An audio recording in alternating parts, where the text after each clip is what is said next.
Setiap kali ada berita tentang pelecehan atau kekerasan seksual, di negara kita, fokus pembicaraannya kadang tuh bukan pada pelaku dan perbuatannya, tapi fokusnya justru ke korbannya, dengan cara yang buruk gitu ya.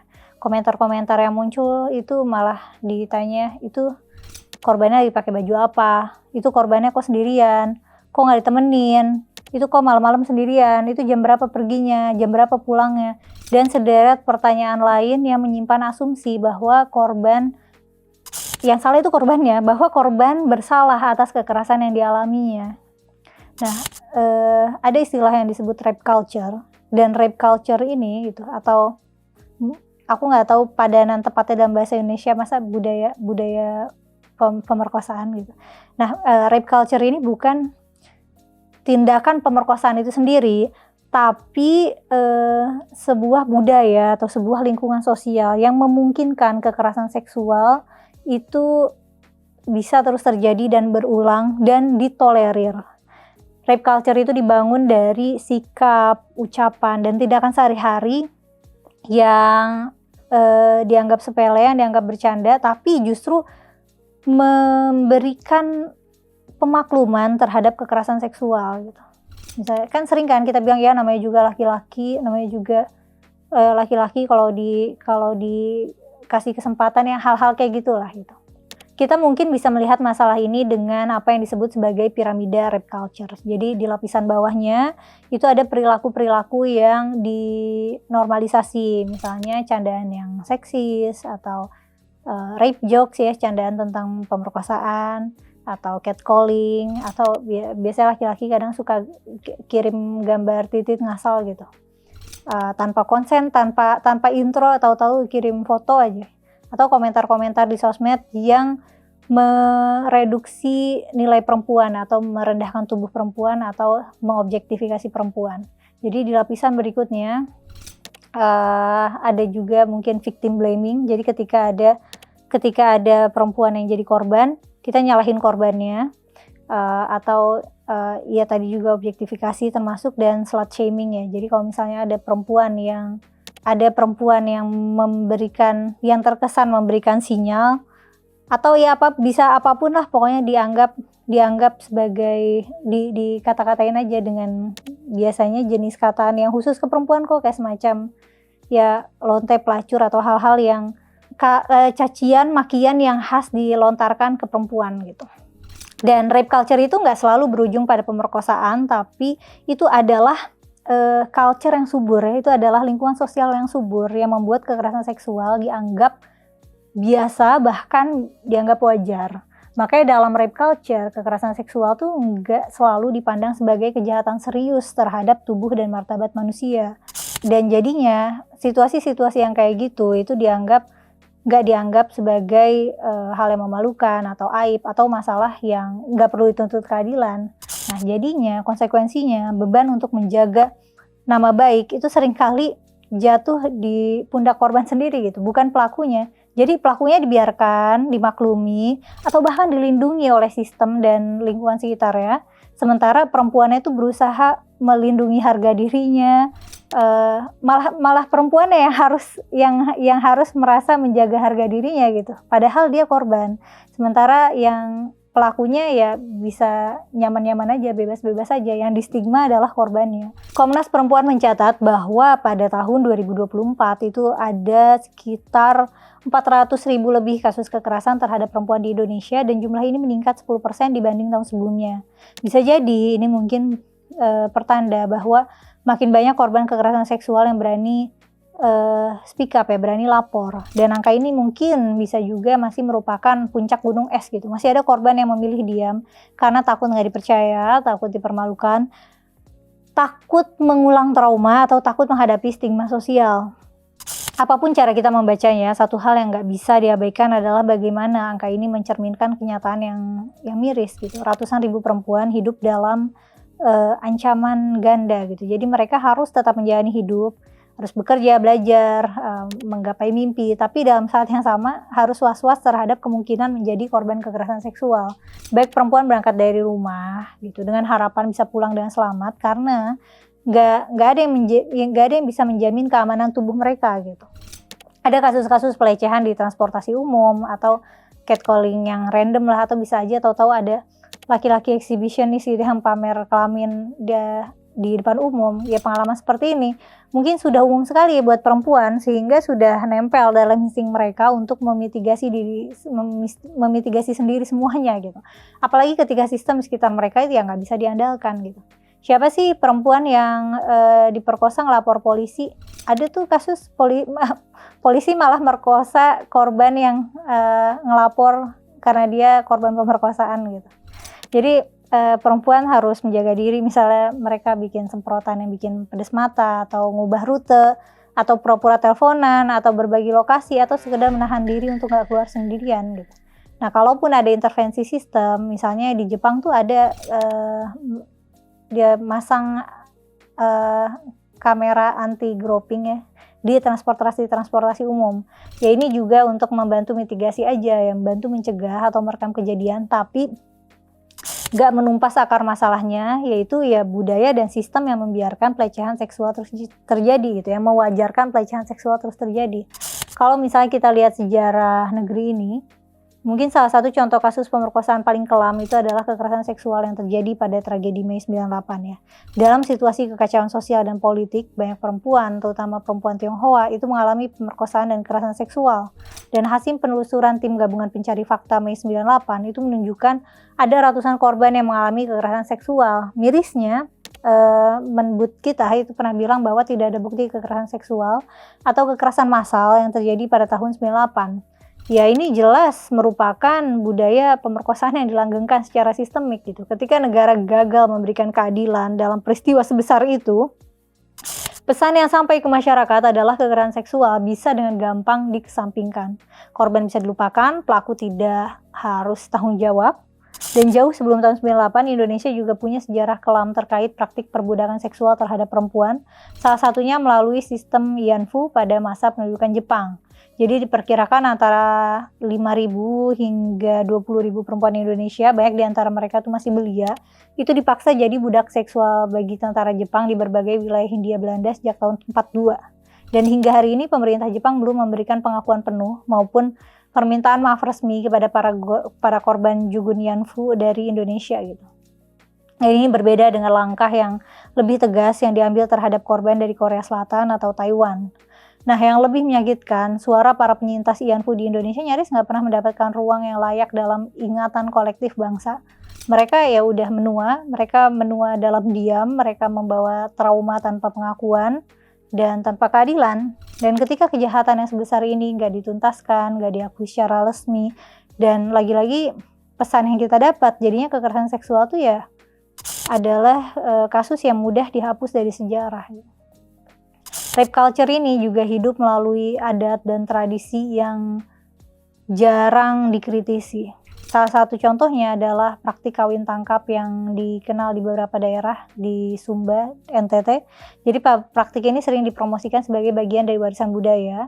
Tapi sebenarnya dalam praktiknya nggak sedikit perempuan yang diculik tanpa persetujuan lalu dipaksa menerima pernikahan karena tekanan keluarga dan masyarakat gitu.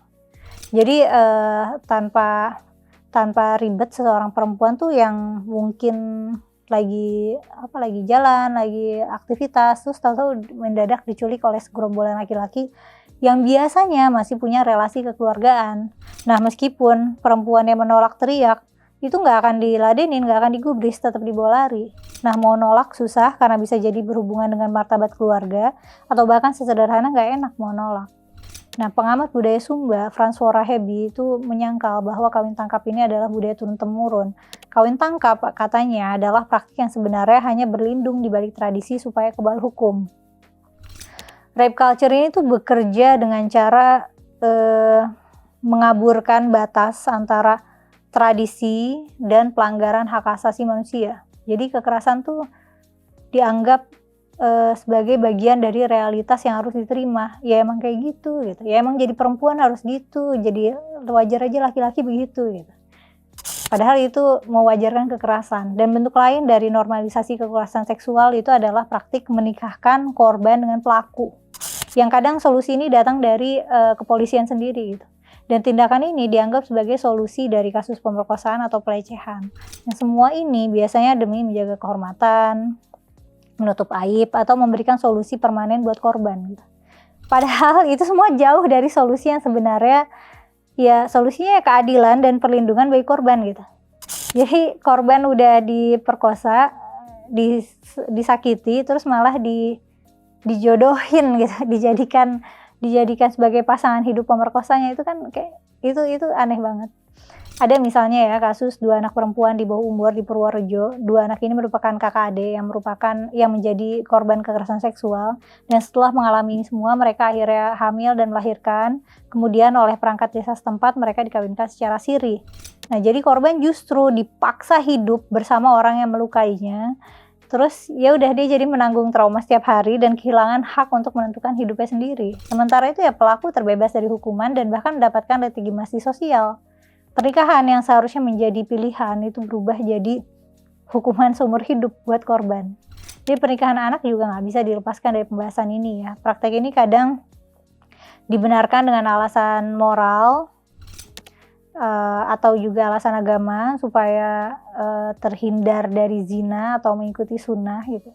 Kadang emang agak rancu batasan zina dan pemerkosaan ini ya. Faktor pemicu lainnya juga ya ekonomi ya. Rata-rata perempuan yang dinikahkan dini itu berasal dari keluarga dengan pengeluaran rendah atau yang hidup di pedesaan. Itu menikahkan anak itu dianggap bisa menyelesaikan beban karena anak itu udah nggak lagi jadi tanggung jawab orang tua. Dan contohnya dapat kita lihat ya di wilayah pesisir Pulau Jawa itu prevalensi pernikahan anak itu relatif tinggi. Dan memburuknya kondisi iklim yang berdampak pada hasil tangkapan nelayan itu membuat penghasilan keluarga semakin nggak nentu. Dan kondisi ini akhirnya mendesak mereka untuk mengurangi beban finansial dengan cepat. Jadi anak-anak dinikahin aja lebih dini gitu. Padahal dari data-data yang ada, pernikahan anak terutama pernikahan perempuan itu justru bikin mereka kehilangan akses pendidikan, kehilangan masa anak-anak, dan menjadi sangat rentan terhadap kekerasan seksual dalam rumah tangga. Dan bahkan juga bisa punya risiko kesehatan yang lebih tinggi kalau dia sampai hamil di usia dini. Maka ketika perlindungan sistem yang memberikan jaminan sosial dan akses pendidikan masih timpang dan nggak merata, budaya ini akan terus berulang gitu. Jadi rape culture ini di-enable sama negara juga.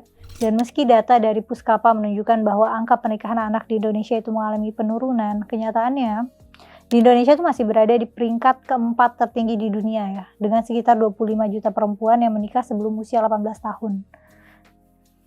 Jadi betapa sistem kita melanggengkan rape culture itu terlihat juga di kasus Baik Nuril ya. Jadi Baik Nuril ini adalah guru yang ngalamin pelecehan seksual verbal dari atasannya. Jadi ketika Baik Nuril merekam percakapan tersebut sebagai bentuk perlindungan diri, justru ia yang dikriminalisasi. Jadi Baik Nuril nggak berani lapor, dia nunjukin rekaman itu ke rekannya, tapi malah disebar dan bukannya mendapat perlindungan, Baik Nuril justru dianggap menyebarkan informasi elektronik yang memuat percakapan asusila dan menerima vonis hukuman selama 6 bulan dan denda 500 juta. Sebagai korban, dia malah diposisikan sebagai pelaku gitu. Jadi kasus Baik Nuril ini menunjukkan betapa hukum bisa bekerja terbalik dan melanggengkan rape culture ini. Jadi dia nggak melindungi korban, sistemnya nggak melindungi korban, sistem hukum justru menghukum korban. Meskipun akhirnya Baik Nuril mendapatkan amnesti ya, tapi kan sudah ada trauma, stigma, dan rasa takut itu sudah terjadi gitu. Tidak ada kompensasi emosional. Jadi rape culture itu alat dalam relasi kuasa untuk membungkam suara-suara korban, terutama suara perempuan yang dianggap mengganggu stabilitas sistem. Dan dalam sejarah kita juga kenal Marsinah, itu buruh perempuan yang berani menyuarakan hak-haknya tapi bukan didengar. Marsinah justru diculik, disiksa, diperkosa, dan dibunuh. Belakangan ini pemerintah mengeluarkan gelar pahlawan nasional bagi Marsinah, dan ini tentunya sebuah paradoks yang menyedihkan karena hingga saat ini kasusnya nggak pernah diselesaikan. Dalam banyak kasus kekerasan seksual di Indonesia, proses hukum itu nggak berjalan tegas dan berpihak. Masih sering terjadi mediasi dalam kasus pelecehan, hukuman yang tidak sebanding dengan kejahatan, atau aparat penegak hukum yang justru menginterogasi korban dengan pertanyaan bernada menyalahkan gitu. Jadi korban tuh nggak hanya terluka karena kekerasan seksual, tapi juga oleh sistem yang tidak melindungi. Dan pada saat yang sama pelaku mungkin jadi merasa bahwa ia tidak menghadapi konsekuensi besar. Kalau misalnya kita melihat keseluruhan gambaran ini, ada pola di mana korban cenderung disalahkan, pelaku cenderung dilindungi, dan kekerasan seksual terus diperlakukan sebagai masalah sekunder. Ya, nah, rape culture ini bisa terus flourish ya, bisa terus hidup karena didukung oleh banyak hal seperti seperangkat adat, seperangkat tradisi, dan itu seringkali nggak dipertanyakan lagi gitu. Dan juga adanya hukum yang nggak tegas dan masyarakat yang lebih peduli pada reputasi daripada keadilan. Dan mungkin dalam level individu kita harus mulai dengan sadar berhenti menyalahkan korban, mulai mendengarkan kesaksian mereka, dan mulai kritis terhadap praktek-praktek yang selama ini mewajarkan kekerasan seksual.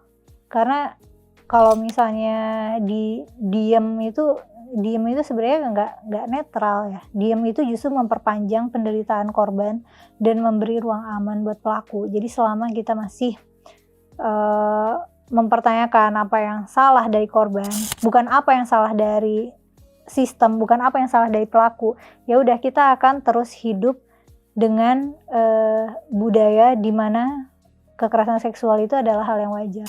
Kalau menurut kamu gimana nih? Apakah rape culture itu suatu keniscayaan gitu? Karena sejujurnya itu banyak yang berpendapat begitu ya di kolom komentar ya. Kalau misalnya jadi perempuan, pada suatu konten yang aku pernah bahas tentang kekerasan seksual, ada komentar-komentar yang bilang ya jadi perempuan emang nasibnya gitu. Maksudnya emang harus hidup dengan risiko itu gitu. Jadi mereka selalu mengadres korbannya, dan seolah-olah laki-laki itu tidak diedukasi untuk tidak menjadi pelaku pelecehan kekerasan gitu. Tapi itu menurut aku. Kalau menurut kamu gimana nih? Tulis kolom komentar ya. Makasih udah nonton sampai selesai. Sampai ketemu lagi di konten selanjutnya.